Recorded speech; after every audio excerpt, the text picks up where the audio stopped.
다윗적 사고를 하라라고 하는 제목으로 하나님의 말씀을 증거하겠습니다. 사진 하나를 보여드리겠습니다. 1차 세계대전에 참전했던 미국의 전설적인 전투기 조종사 에디 리켄베커라는 사람입니다.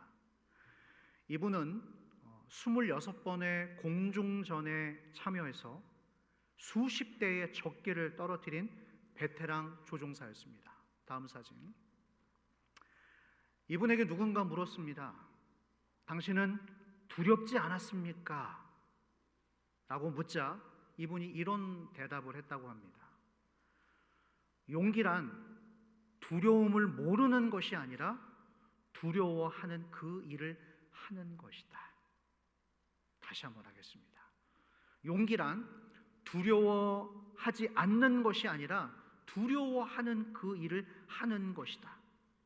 즉 두렵지만 그럼에도 그 일에 맞서 싸우는 것, 그게 용기라는 거예요. 오늘 본문에서 이 이스라엘은 국가적인 위기의 상황을 맞이합니다. 두려움에 맞설 싸울 수 있는 용기 있는 자가 절실히 필요한 상황이죠. 자, 이 위기에 직면한 이스라엘의 전세가 어떻게 흘러가는지, 또 이 과정 속에서, 이 전투 현장 속에서 오늘 하나님께서 우리에게 주시는 메시지가 무엇인지를 한번 살펴보도록 하겠습니다. 자, 먼저 1절을 다 같이 한번 읽어볼까요? 시작. 블레셋 사람들이 그들의 군대를 모으고 싸우고자 하여 유다에 속한 소고에 모여 아세가 사이에 에베스 다밈에 진침해.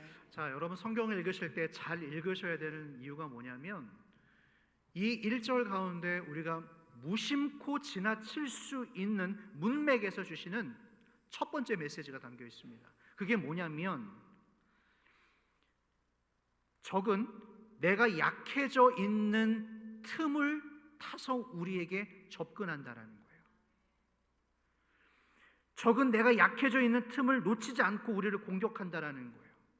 이 블레셋이라고 하는 군대가 유다 접경 지경에 쳐들어와서 지금 진을 치고 있습니다. 다시 말씀드립니다. 적은 내가 약해져 있는 틈을 놓치지 않아요.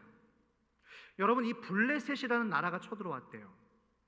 이 나라는 이스라엘을 정말 지독하게 괴롭혔던 나라입니다. 그들은 무기와 군사력 모든 면에서 이스라엘의 우위에 있었던 나라였어요. 이미 오래전부터 끊임없이 이 이스라엘을 괴롭혀 왔지만 그때마다 하나님께서 참전해 주시고 보호해 주셨기 때문에 하나님의 역사로 그 침공이 가로막힙니다. 매번마다 블레셋은 이스라엘에게 참패를 당하는 거예요. 그런데 오늘 우리가 읽었던 1절 말씀처럼 또 다시 침공을 해왔답니다. 왜 쳐들어왔을까요? 아니, 지난번에도 그렇게 참패를 당하고 나서도 이 블레셋 군대가 왜 이스라엘을 또다시 쳐들어오게 되었는가? 사실상 이스라엘이 그 빌미를 제공을 했습니다. 그게 뭐냐면 이스라엘의 나라의 왕 사울 왕의 리더십의 위기가 찾아와요. 그 위기가 무엇인가? 하나님의 영이 그에게 떠난다라는 거예요. 여러분, 개중에 하나님의 영이 떠난다라는 것을 간과하시는 분들이 계시더라고요. 그 정도야, 별일 없는데 뭘 사는데 지장 없으니까 된 거 아니야? 아니요. 하나님의 영이 떠나고 나서 사울은 그날부터 정신분열증을 앓게 돼요. 그 사람은 지금 치료를 받아야 되는 환자입니다. 환자. 국정을 운영할 수 없는 상태예요. 그런데 하나님의 영이 떠나가고 정신분열을 앓고 있다라고 하는 이 첩보가 블레셋에게 흘러갑니다. 늘 복수의 기회를 엿보고 있었던 블레셋에게는 그야말로 또다시 한번 절호의 찬스가 찾아온 거예요. 지금이다. 쳐들어가자. 악한 마귀가 우리를 언제 공격하는가? 내가 긴장을 풀었을 때, 내 믿음의 허점을 보이고 있을 때 어김없이 우리에게 접근한다라는 거예요. 자, 베드로전서 5장 8절의 말씀입니다. 다 같이 시작. 근신하라, 깨어라. 너희 대적 마귀가 우는 사자같이 두루 다니며 삼킬 자를 찾나니. 이 말씀을 잠깐 띄워주세요. 너희 대적 마귀가, 우리의 대적은 마귀입니다. 여성분들, 여러분들의 대적은 남편이 아니에요. 마귀예요, 마귀. 사람을 상대하지 마십시오. 사람과 싸우지 마십시오. 오늘 우리의 대적은 마귀라는 거예요. 그런데 그 마귀가 우는 사자같이 어떻게 다니며? 두루 다니며 누구를 찾는다고요?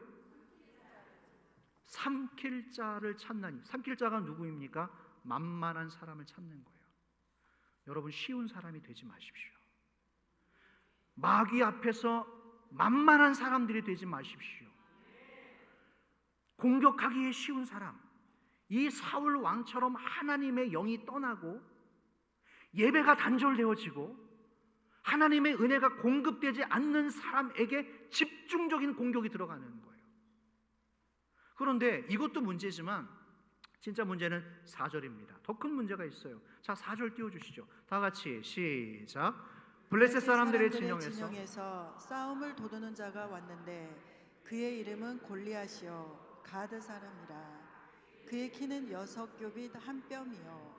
이 사람이 문제예요. 지금 사실은 이 사람의 이름이 누굽니까? 골리앗입니다. 어디 사람이에요? 가드 사람이에요. 그 사람 키가 어떻게 된다고요? 6규빗 한 뼘. 이거를 환산하면 3m가 넘어가는 거예요. 보신 적 있어요? 3m 넘는 사람 보신 적 있어요? 키만 큰 게 아닙니다. 온 몸이 실전 근육으로 단련된 천하장사였어요. 게다가 그 사람이 갖고 있는 갑옷, 무기, 그냥 보는 것만으로도 사람을 압도해버리는 거예요. 싸움이 안 되는 거예요. 인간의 힘으로는 절대로 쓰러뜨릴 수 없는 장수였습니다. 여러분, 이 골리앗은 지금으로 말하면 세상 권세를 말하는 거예요. 어쩌면 여러분들 앞에도 이와 같은 장신의 무시무시한 골리앗이 버티고 서 있을지도 모르죠. 물질의 골리앗, 명예의 골리앗, 질병의 골리앗, 쾌락의 골리앗, 돈 문제의 골리앗, 이 골리앗이 지금도 우리들을 괴롭히고 있는 거예요. 어쩌면 여러분들의 자녀들을, 가정을 지금 괴롭힐지도 모르겠습니다. 이런 골리앗을 우리가 어떻게 상대해야 되냐라는 거예요.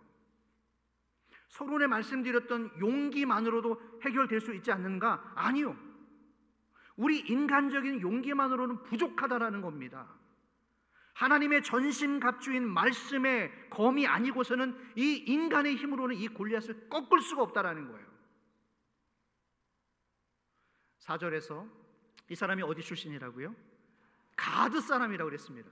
제가 이 부분을 좀 풀어드려야 될 것 같아요. 이스라엘 백성들이 출애굽해서 가나안 땅으로 입성하려고 했을 때 그 가나안에서 이미 정착하고 살고 있었던 원주민들, 토박이들이 누군가? 아낙 자손들입니다. 아낙 자손들. 모세가 가나안 땅으로 정탐꾼들을 보내잖아요. 40일 동안 그 땅을 두루 탐지하고 돌아오라고. 그런데 40일 동안 그 땅을 탐지하고 돌아왔던 이 정탐꾼들이 얼굴들이 새하얗게 질려버려서 온 거예요. 아이고 가면 안 됩니다. 모세님, 우리 가면 죽습니다. 세상에 가봤더니요, 어마어마한 장신의 거대한 전사들이 거기 살고 있습니다. 가면 안 됩니다요. 가면 죽습니다. 늘 단신들만 보다가 이 이스라엘 백성들이 그 원주민들, 거대한 장신들을 처음 만난 거예요. 기겁을 해서 돌아와서 가면 우리는 죽는데 그들 앞에서 우리가 뭐라고 그랬죠? 표현을 메뚜기 떼와 같다고 그랬어요. 골리앗은 그 아낙 조선의 후예입니다.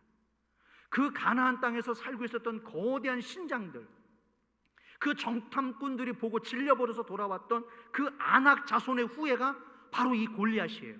이해되셨습니까? 오케이. 고개라도 조금 끄덕여 주시면 감사하겠습니다. 이해되셨습니까?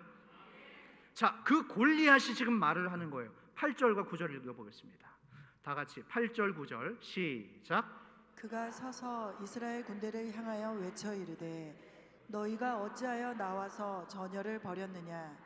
나는 블레셋 사람이 아니며 너희는 사울의 신복이 아니냐? 너희는 한 사람을 택하여 내게로 내려보내라. 9절 그가 나와 싸워서 나를 죽이면 우리가 너희의 종이 되겠고, 만일 내가 이겨 그를 죽이면 너희가 우리의 종이 되어 우리를 섬길 것이니라. 얼마나 싸움에 자신 있으면, 뭐 얼마나 많이 싸워봤길래 와, 들어와, 한번 붙어보자라는 거예요. 니들이 10명이 덤비든 뭐 20명이 덤비든 와봐, 내가 다 상대해 줄게. 여러분, 여기에도 중요한 메시지가 담겨 있어요. 두 번째 메시지, 이 두려움이라고 하는 감정도요, 전이가 됩니다. 마치 암세포가 계속해서 우리 몸 안에서 계속해서 퍼져나가는 것처럼 두려움이라고 하는 감정 역시도 확장되고 해서 우리 주변 사람들에게 그게 흘러져 간다라는 거예요. 제가 예수 믿고 나서, 제가 뒤늦게 예수님을 영접했잖아요. 영접하고 나서 하나님 앞에 드렸던 철저한 회개 기도가 뭐였냐면, 저희 가문에 내려왔던 우상 숭배를 제가 회개했습니다. 하나님, 여기서 끊어주십시오. 이 우상 숭배라고 하는 죄악이 우리의 자녀들에게서 계속 되물림되지 않도록 주님, 우리 가정을 붙잡아 주십시오. 긍휼히 여겨 주십시오. 오늘 여러분들이 이 두려움이라고 하는 무기력한 감정을 장악하지 못하면, 끝내지 못하면 여러분 주변에 있는 사람에게 이 무기력한 감정이 계속 흘러간다라는 거예요. 가나안 땅의 정탐꾼들이 그 두려움의 문제를 해결하지 못했어요. 끝내지 못했어요. 그러자 또 다시 오늘 이 골리앗이 등장했을 때, 그때 만났던 아낙 자손을 다시 조우할 때에 그 옛날의 두려움이 또 스멀스멀 우리에게 찾아오기 시작하는 거예요. 자, 11절 말씀 읽어볼까요? 다 같이 시작. 사울과 온 이스라엘이 블레셋 사람의 이 말을 듣고 크게 놀라 두려워하니라. 자, 그 말을 듣고 크게 어떻게 됐다고요? 두려워하니라. 사울에게서 시작되었던 이 두려움의 문제가 그 한 사람에게서 끝나지 않고 이스라엘 전체 군대에게 지금 흘러가고 있는 것입니다. 도미노처럼 전부 퍼지게 만들었다라는 거예요. 여러분, 어려운 일과 불가능한 일이 있어요. 이 두 가지의 일은 다른 개념입니다. 어려운 일과 불가능한 것은 다른 개념이에요. 어려운 일은 우리 힘으로 언젠가는 풀어낼 수 있어요. 시간이 비록 더디 걸릴지라도 어려운 일들은 힘으로 해결됩니다. 그러나 불가능한 일이라는 게 있는데, 그 불가능한 일은 무조건 내가 열심히만 한다고 시간 지난다고 해결되지 않아요. 우리 인생에서 이 골리앗의 문제가 그와 같습니다. 불가능한 문제예요. 어려운 일이라면 해내야죠. 그렇죠. 풀어내야죠. 그러나 이 시대에 우리 앞에 지금 서 있는 이 골리앗은요, 눈에 보이는 싸움이 아니라 눈에 보이지 않는 영적 전투입니다. 재차 말합니다. 사랑과 싸우지 마십시오. 눈에 보이지 않는 악한 마귀를 대적하십시오. 돈의 유혹, 또 일 중독, 성적인 유혹으로 골리앗이 우리에게 다가올 수 있죠. 인간관계에 골리앗을 만난 분도 계실지도 모르겠어요. 그러나 중요한 것은 여러분들이 지금 어떤 골리앗을 만났던지 간에 그 골리앗을 무너뜨리기 위해서는 내가 지금까지 살아왔던 방식으로는 그 골리앗을 이겨낼 수 없다라는 거예요. 여러분들이 지금까지 동원해 왔던 그 옛날 방식으로는 여러분들 앞에 서 있는 그 골리앗을 절대로 이길 수 없다라는 거예요. 골리앗은 골리앗적 방법으로 이길 수 없습니다. 세상의 힘은요, 세상적인 힘으로 절대로 이길 수가 없어요. 그렇다면 오늘 우리에게 주시는 이 과제, 어떻게 하면 저와 여러분들 앞에 서 있는 이 무시무시한 골리앗을 이겨낼 수 있는가? 이스라엘 군대가 지금 연일 맥을 못 추고 있습니다. 누구 하나 나설 용기가 없는 거예요. 그런데 이때 하나님께서 준비시키고 있었던 한 사람이 있었습니다. 그게 누구였어요? 다윗이었어요. 다윗을 한번 생각해 보시겠어요? 다윗은요, 지금 이 3m가량 되는 골리앗이라는 장수와 맞서 싸울 수가 없는 사람이에요.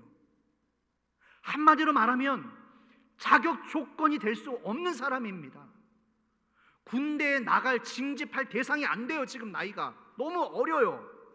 그런데 하나님은 우리의 이와 같은 인간적인 기본적인 상식을 벗어나는 한 사람 다윗을 준비시키고 있었다라는 거예요. 자격 미달. 이 친구는 안 됩니다, 여러분. 아무리 소년 다윗이 믿음이 좋고 자기가 싸운다고 할지라도 이 친구는 자격이 안 되는 친구예요. 그런데 자격에도 들지 못하는 사람을 하나님께서 택하시고 그의 길을 열어주십니다. 할렐루야. 이 이야기는 저와 여러분들의 이야기예요. 자격조차 안 되는 우리의 길을 지금까지 주님이 인도해 주셨어요. 먹여주셨습니다. 채워주셨습니다. 살려주셨습니다. 자격 없는 저희들을. 이게 바로 하나님의 방법이에요. 다시 말씀드려서 하나님은 이스라엘 백성들이 생각해 오던 전혀 다른 방법으로 골리앗과 맞설 준비를 시작하고 계셨던 거죠. 준비하고 계셨던 거죠. 그런데 제가 놀란 것은 그렇게 자주 봤던 이 말씀 속에서 새롭게 제가 깨달았던 것은 무엇이냐면 이 기적의 시작이 어디에서부터 시작됐는가 첫 단추를 한번 살펴보죠. 여러분, 다윗이 왜 이 전투의 현장에 가게 됐죠? 거기 한번 올라가 보십시오. 그때 현장으로 왜 가게 됐죠? 형들에게 식량을 갖다 주기 위해서 아버지의 심부름 받고 간 겁니다. 질문이 생기죠. 목사님, 그러면 왜 아버지가 굳이 형들의 식사를 이 다윗 손에게 보내줘야 됐습니까? 풀어드릴게요. 당시에는 정규군과 군대와 비정규 군대가 있었어요. 정규군 말고 전시가 전쟁이 발발했을 때에 남자들 빨리 모이십시오. 군대 지금 전쟁에 나가야 됩니다. 그렇게 동원되는 부대가 있어요. 지금 이 상황은 동원 부대입니다. 그렇기 때문에 보급품이 없는 거예요. 보급품이 정규 군대가 아니었기 때문에 식사를 전투에 나간 그 군사들이 식사를 각자 도생입니다. 자기가 해결을 해야 돼요. 그러니까 다윗의 아버지는 전쟁에 나가 있는 그 3명의 아들을 식사거리를 누구를 시킨 거예요? 지금 다윗을 시킨 거예요. 그래서 다윗이 그 전투 현장에 가게 된다는 겁니다. 정리하겠습니다. 기적의 시작은 아버지의 심부름으로부터 시작됐어요.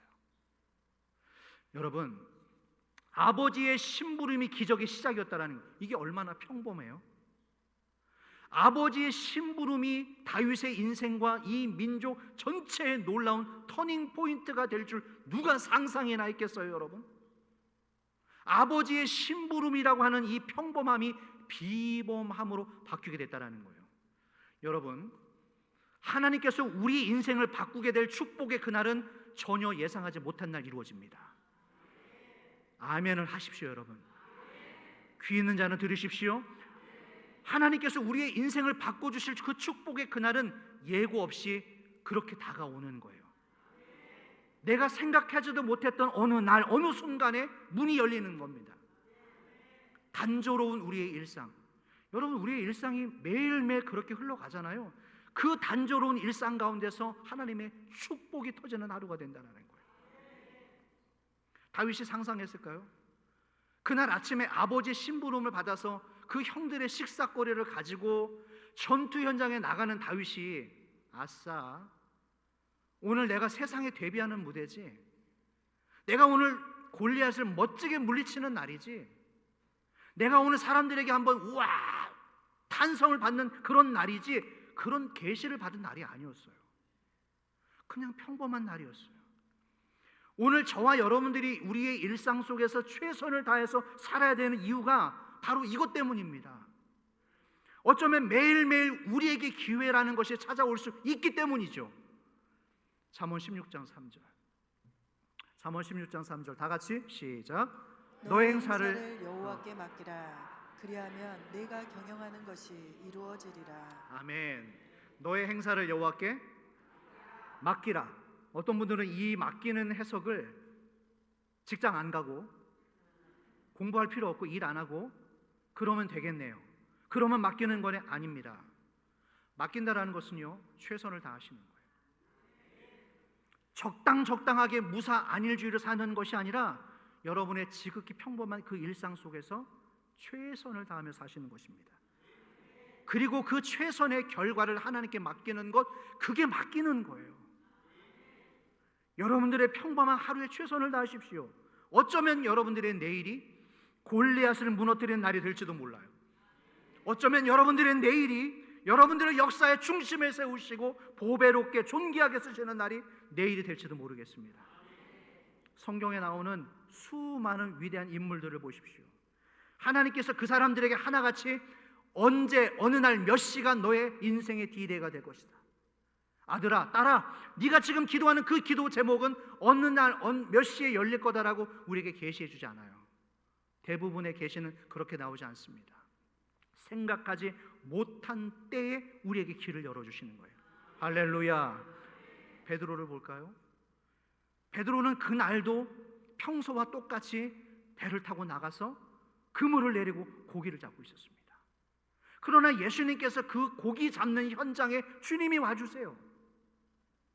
그 평범했던 고기 잡았던 날에 예수님을 만남으로 베드로는 고기를 낚는 어부가 아니라 사람 낚는 어부로 전향하게 되었습니다. 모세도 볼까요?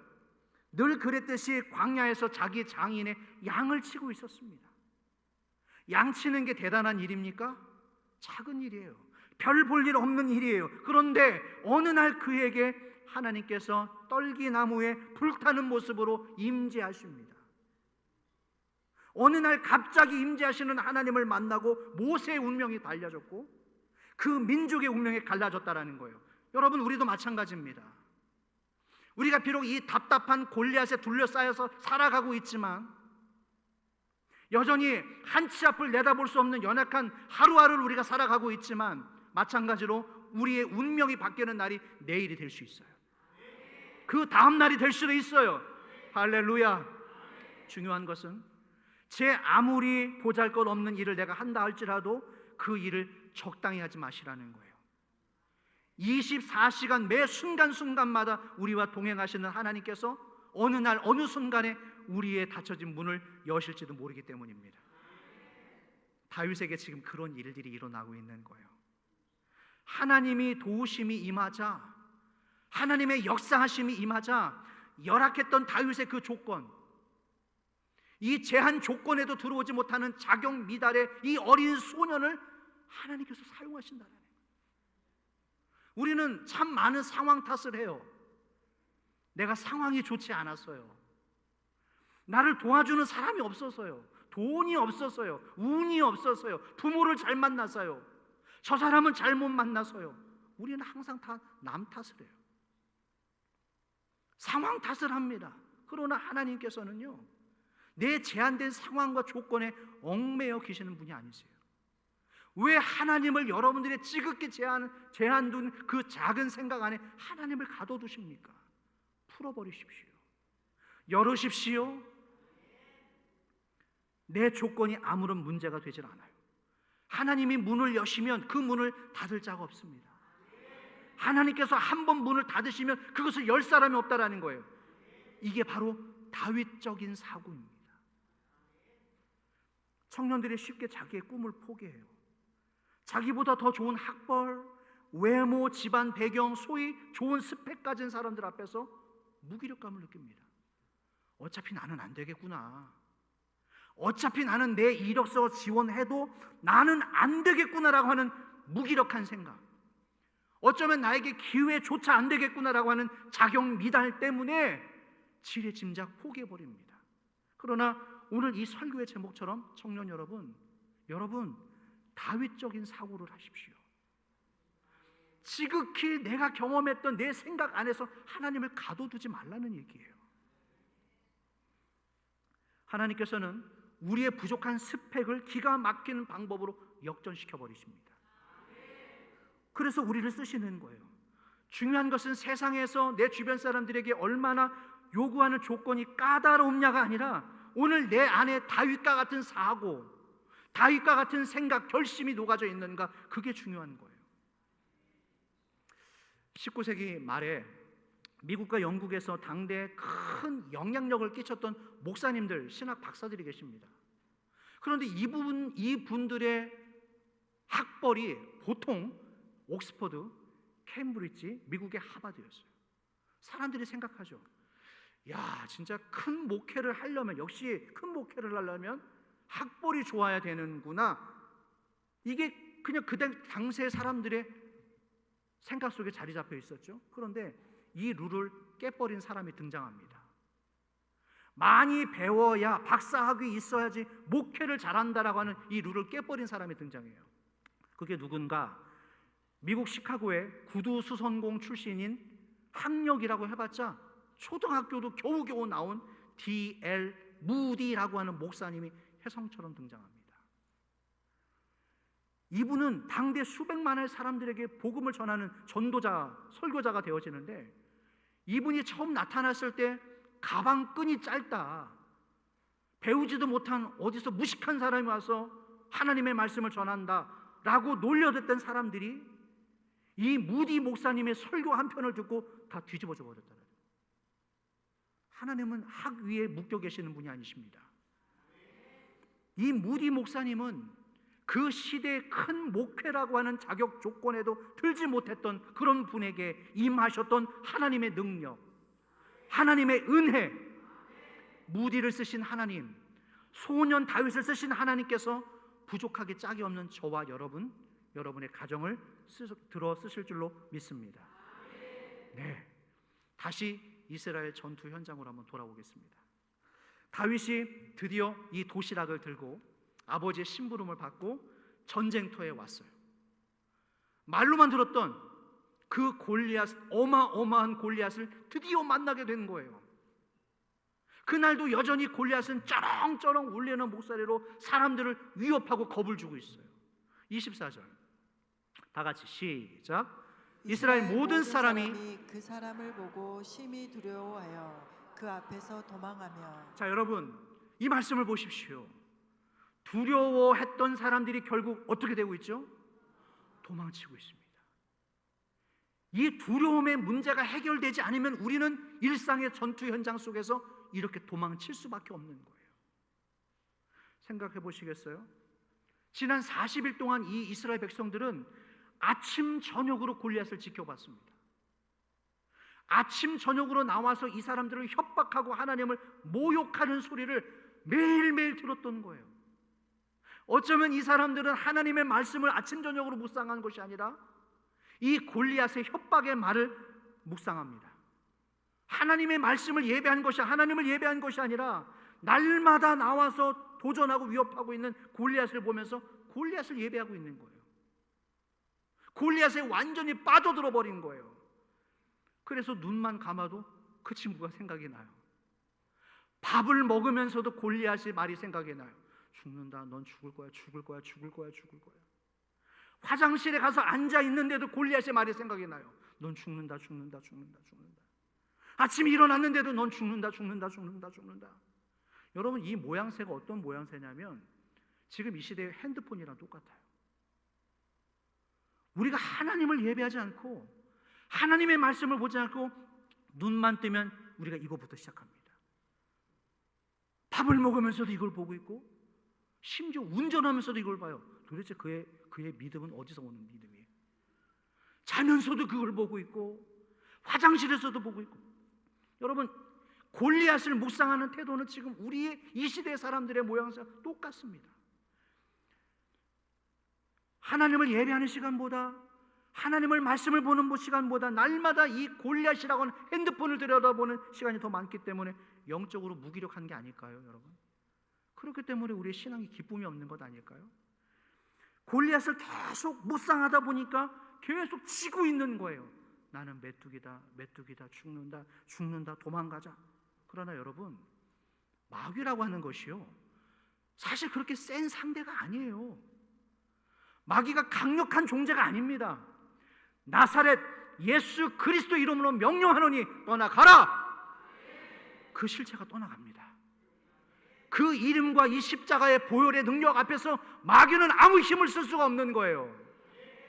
그런데 얼마나 많은 사람들이 그 마귀에 던지는, 골리앗에 던지는 위협 앞에서 주눅들어 살아가는 줄 아세요? 저는 여러분들에게 자유함을 선포합니다. 나사렛 예수 그리스도의 이름으로 자유해 주시길 주의 이름으로 축원합니다. 25절 말씀, 25절 다 같이 시작.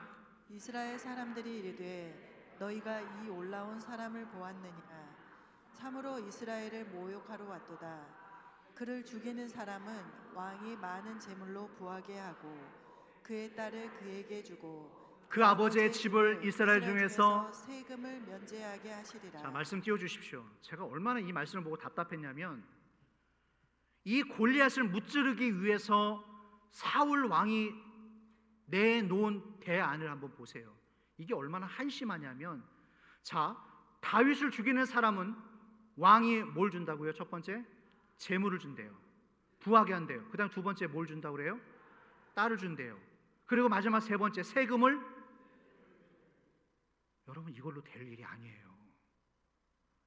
부자가 되고 예쁜 여자와 결혼을 하고 세금 면제 받는 게 여러분 이게 해결될 일이 아니에요. 아직도 수많은 사람들이 이 골리앗을 무너뜨리기 위해서 지극히 인간적인 이 세 가지의 방법을 사용합니다. 이게 바로 인간의 비겁한 양면성이라는 겁니다. 골리앗과 싸우기는 죽기보다 싫어요. 그런데 그 보상금으로 주는 이 달콤한 세 가지의 유혹에는 관심이 가는 것. 좀 한번 해볼까? 내가 한번 해볼까? 이게 바로 하나님의 영이 떠난 타락한 사람들의 현실이라는 겁니다. 이런 사람들을 마귀가 참고 찾고 삼킬 것처럼 찾아다닌다라는 거죠. 세상 사람들은요, 늘 보상을 기대하고 늘 보상을 바라고 늘 보상을 위해서 싸웁니다. 그러나 오늘 다윗적 사고를 하는 사람은, 다윗적인 결심을 하는 사람은 완전히 다른 마인드로 이 교착 상태를 깨버립니다. 자, 어떻게 이것을 풀어나가는가? 마지막입니다. 26절 다 같이 한번 읽어보겠습니다. 시작. 다윗이 곁에 서 있는 사람들에게 말하여 이르되 이 블레셋 사람을 죽여 이스라엘의 치욕을 제거하는 사람에게는 어떠한 대우를 하겠느냐?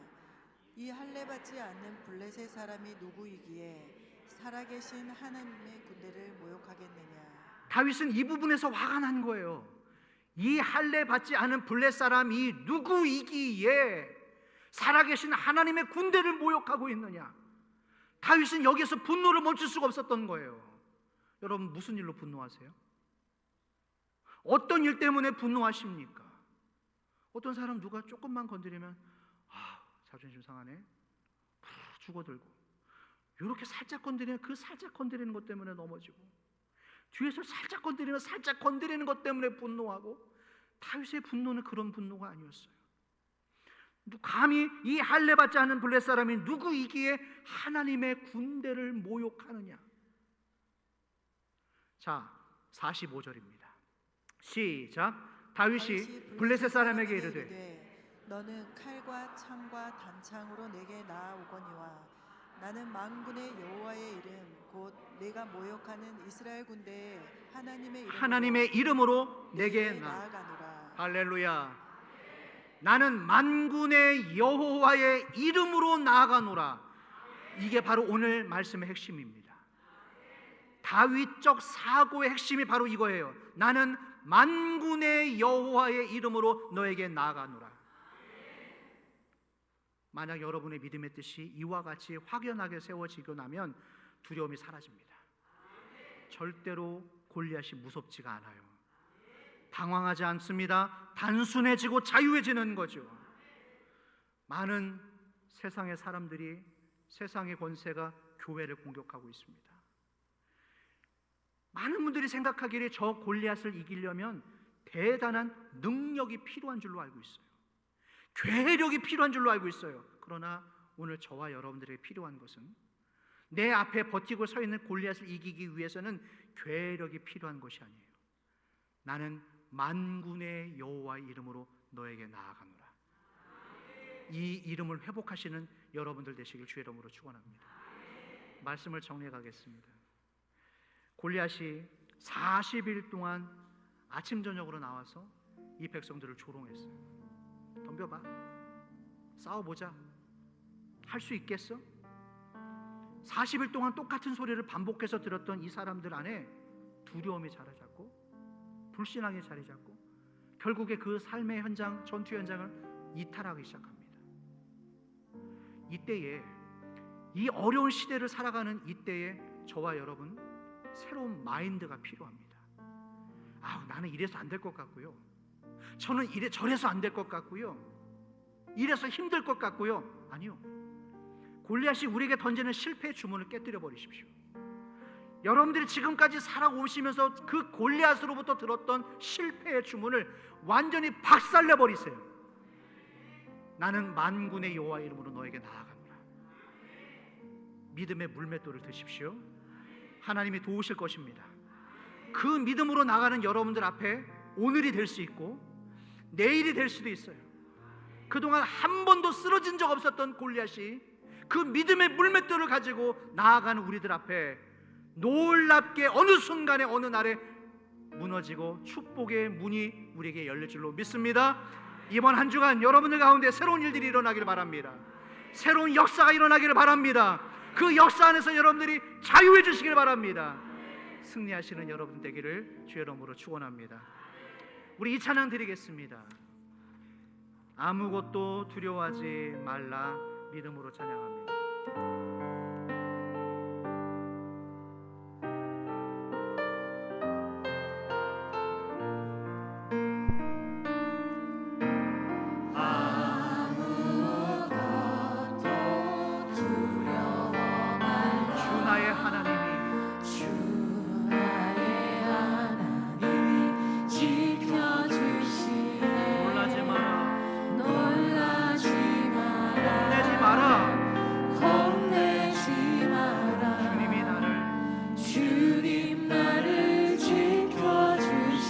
다시 한번 아무것도 두려워하지 말라.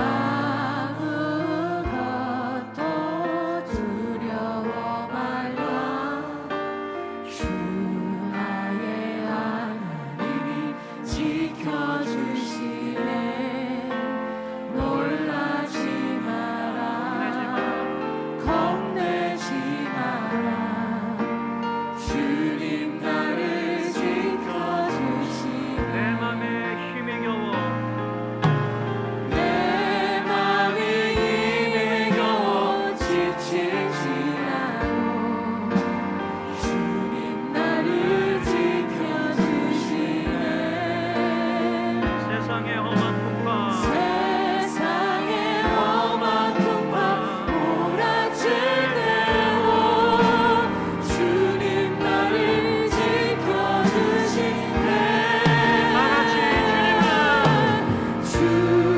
주님은 나의 산성, 주님은 나의 요새, 주님은 나의 나의 힘이 되신 나의 힘이 되신 내 맘에 힘이 겨워 지칠지라도 내 맘이 힘에 겨워 지칠지